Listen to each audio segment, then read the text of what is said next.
Hey, we're back. Part 2. Table Salt Carpool. Dan and Shell. Headed Well, to Shell, work. Dan. Yeah. We're headed to work, and I'm not even halfway through. You know the funny thing about our Starbucks? We were always talking about Starbucks. Plug, y'all. Starbucks. Don't be tripping. We're waiting on you. The funny thing about it is neither one of us drink this whole thing before 5 o'clock. Like literally. I know. We're in the microwave at 5:30, heating it up to get in the car and go home. That is so true. Out of control. I don't even understand why we just don't get a small one, because you got a grande, right? I sure did. It just doesn't make any sense. So Sure anyway, so we were talking to you a little bit in our other video, our part 1 of this, about Table Salt, and you know what we do and why and how this whole idea of the carpool got started. Well, the carpool got started because it needed to. Yeah, well, that was kind of organic right there. Organic. But you know, I mentioned that our passion is around leadership development, and since we are around so many students, we thought, you know, why not, what better audience than students? So student leadership, and the acronym SALT, SALT, stands for Student Apprentice not but Student Apprentice Leadership Training.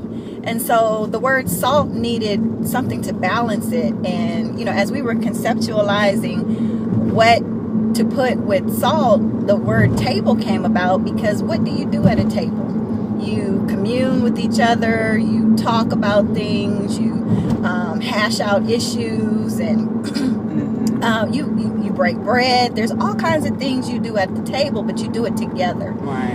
And so people say tables. You know, this is kind of like people say table salt, but they don't say table pepper. That's kind of weird. You know, that's true. I don't know what the deal is about that. Yeah, I was just thinking, like, you know, table. Well, why don't they say table pepper? But we're gonna call it salt. table pepper. Y'all can call it table pepper. But we are Table Salt, and SALT is Student Apprentice Leadership Training. So let's talk about what we've done so far with it. We developed a curriculum. You built your dissertation around leadership development, student leadership development. We've gone to several speaking engagements. So we've gone to Tuskegee. We spoke at Tuskegee. We was in Tennessee, right?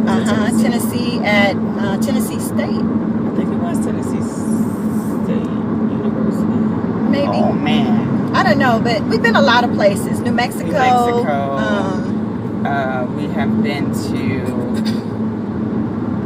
God, I can't even remember everything now. And in the future, we aspire to go to Harvard. I think we got a connection there. Of course, we have a Penn State connection. You know, actually, you know what the goal is to visit these what they call land grant institutions. There's about 20 of them identified now, and we're one of them, but we want to travel. My research was about leadership development and student development and non-cognitive skills of students going into the agriculture industry specifically, but we can generalize this information across any career. But it's our goal to be able to go into these different institutions and educate them on what we found, and then also train them on the curriculum that we develop for our students, so that their students can also be competitive upon graduation as they're seeking out careers in, you know, the agriculture industry and beyond. So I've done some teaching in my time, and you've also been in the classroom, as well as your own programming in the communities with students.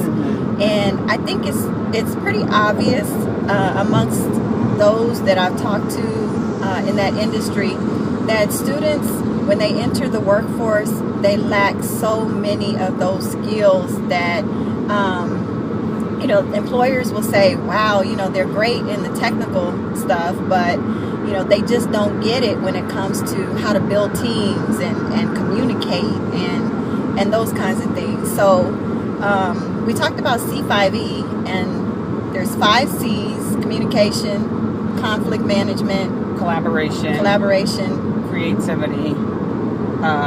What did we say? Communication, collaboration, critical thinking, and then the E is ethics. For ethics. So, ethics. And you know, we looked at several research studies that were done across the country, including the Agriculture Future of America.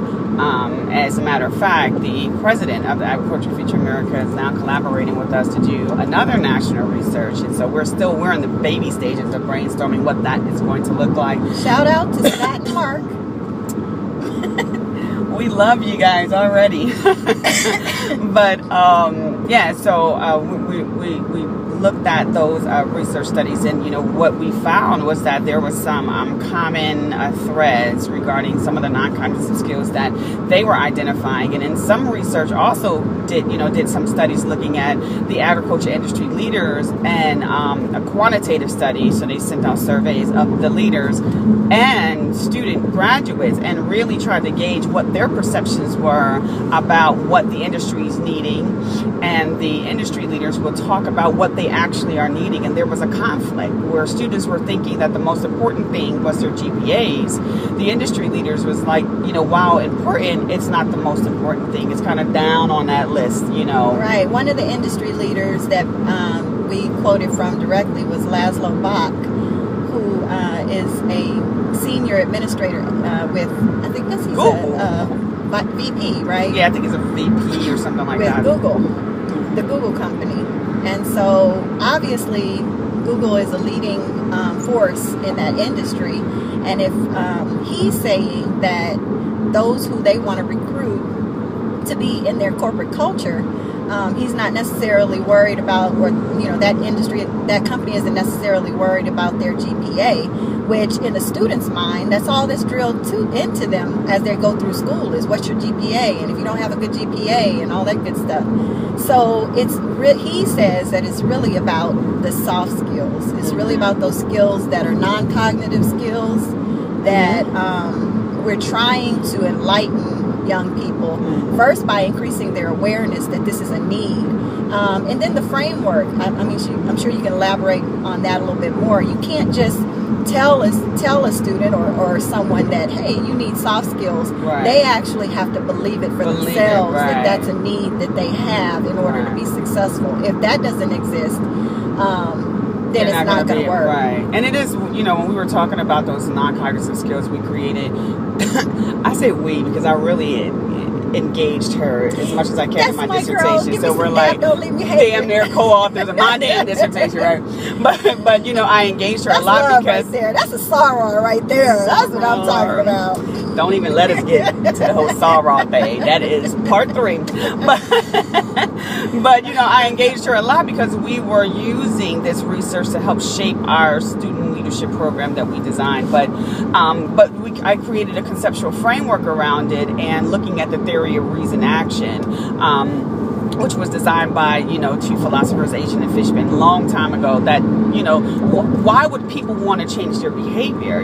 What are those things that will impact their design, their want to change their behavior? We were looking at their desire, to do it in the first place, what beliefs they have about the outcomes of that behavior change. What do they have any respect for the leadership that is encouraging them? That is important, because you can have somebody dropping knowledge all day long, but if you don't have respect for the person who's giving you the information, right, it's not going to work. Nothing. It's not going to work. And so, we looked at the theory of reason action, and we looked at those non-cognitive skills and designed this conceptual framework around it. And we discovered that, while we want these students to go through, because the industry leaders are saying, look, it is the university's responsibility to make sure that these students are ready, to have those skills, prepared to be competitive in the work world.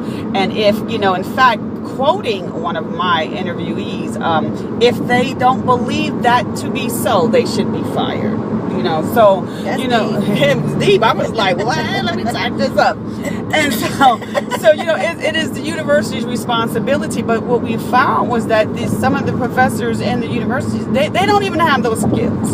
So they can't communicate the skills to the students. And, and for them, they're like, we're so focused on the text. We're so focused on the subject matter that we don't have the time and the luxury to do the non-cognitive skill. We almost got hit, y'all. No, I wasn't gonna let that happen. Oh, crazy He old in a rush. Volkswagen. Keep going. I will gladly Yes, move over. yes. We don't do road rage. But we're at the end of our time, so if you want to check out more about this, get to our part 3. It's coming at you. This is Table Salt Carpool. Like, Dan, share, and Shells, comment. what is it? Like, share, and comment. There you go. We're getting used to all this. Bye-bye. Bye.